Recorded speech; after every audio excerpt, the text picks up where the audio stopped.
നിങ്ങൾ സന്തോഷത്തിലായിരിക്കുമ്പോൾ കൊടുക്കുന്ന വാഗ്ദാനങ്ങളുണ്ടല്ലോ, നിങ്ങളുടെ എല്ലാ സാധ്യതകൾക്കും അപ്പുറത്തുള്ള വാഗ്ദാനങ്ങളായിരിക്കും. ഒരിക്കലും ചെയ്യരുത്. നിങ്ങൾ ദുഃഖത്തിലിരിക്കുമ്പോൾ എടുക്കുന്ന തീരുമാനങ്ങളോ അമ്പയെ പരാജയപ്പെട്ട തീരുമാനങ്ങളായിരിക്കും. കാര്യം അത് ഇമോഷണൽ ടച്ചുള്ളതായിരിക്കും. ദേഷ്യത്തിലിരിക്കുമ്പോഴുള്ള പ്രതികരണങ്ങളോ നിങ്ങളിൽ സാധാരണ രീതിയിലുള്ള മനുഷ്യരായിരിക്കേയില്ല. അപ്പോൾ പ്രിയപ്പെട്ടവരെ, ഈ 3 കാര്യങ്ങൾ വളരെ പ്രധാനപ്പെട്ടതാണ്. നമ്മുടെ CJ റോയിയുടെ മരണത്തിലും നമുക്ക് ആകെ ആശങ്കയുണ്ടാക്കുന്നത് CJ റോയിക്ക് വേണമെങ്കിൽ അത് മാറ്റിവെക്കാമായിരുന്നു, ആ തീരുമാനം എന്നുള്ളതാണ്. ആ തീരുമാനം മാറ്റിവെച്ചിട്ടുണ്ടെങ്കിൽ ഒരിക്കലും റോയിക്ക് അങ്ങനെ ചെയ്യേണ്ടി വരില്ലെന്ന് ഉറപ്പുണ്ട് നമുക്ക്. കാരണം റോയിയുടെ ബിസിനസ് ലൈഫ് അത്ര ക്ലീൻ ആയിരുന്നു. ഡെപ്റ്റ് ഫ്രീ ആയിട്ടുള്ള ഒരു ഇൻവെസ്റ്റ്മെന്റ് പദ്ധതിയായിരുന്നു അദ്ദേഹത്തിൻ്റെ. ഒരു കടവും ഉണ്ടായിരുന്നില്ല, 0 കടം പദ്ധതി എന്ന് വേണമെങ്കിൽ പറയാം.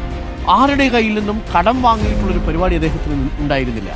ലോണില്ലാതെ ബിസിനസ് സാമ്രാജ്യം കെട്ടിപ്പടുക്കുക എന്നൊക്കെ പറഞ്ഞാൽ നിങ്ങൾ കേട്ടിട്ടുണ്ട്. അതായിരുന്നു യഥാർത്ഥത്തിൽ റോയ് ചെയ്തത്. 0 ഡെപ്റ്റാണ്, മാത്രമല്ല കൃത്യസമയത്ത് ഡെലിവറി ചെയ്യുകയും ചെയ്യും. അതായിരുന്നു അദ്ദേഹത്തിന്റെ പ്രത്യേകത. വളരെ വലിയ സക്സസ്ഫുൾ മോഡലാണ്. ദുബായിൽ വരെ ഇപ്പോൾ ലങ്കാസ്റ്റർ എന്ന് പറയുന്ന പ്രോജക്റ്റിനെ കുറിച്ച് ഞാൻ പറഞ്ഞു.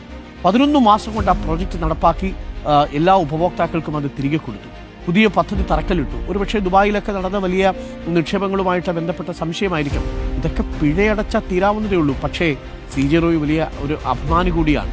ആരുടെ കയ്യിൽ നിന്നും ചില്ലി പൈസ വാങ്ങിയിട്ടല്ല ഈ ബിസിനസ് സാമ്രാജ്യം കെട്ടിപ്പടുത്തത്. പെട്ടെന്ന് വന്നൊരു ഉദ്യോഗസ്ഥൻ ഇങ്ങനെ അവഹേളിക്കുന്ന രീതിയിൽ ചോദ്യങ്ങൾ ചെയ്യുമ്പോൾ സ്വാഭാവികമായും അദ്ദേഹത്തിന്റെ ആത്മാഭിമാനം വ്രണപ്പെട്ടിട്ടുണ്ടാവുമെന്ന് മനസ്സിലാവുന്നു.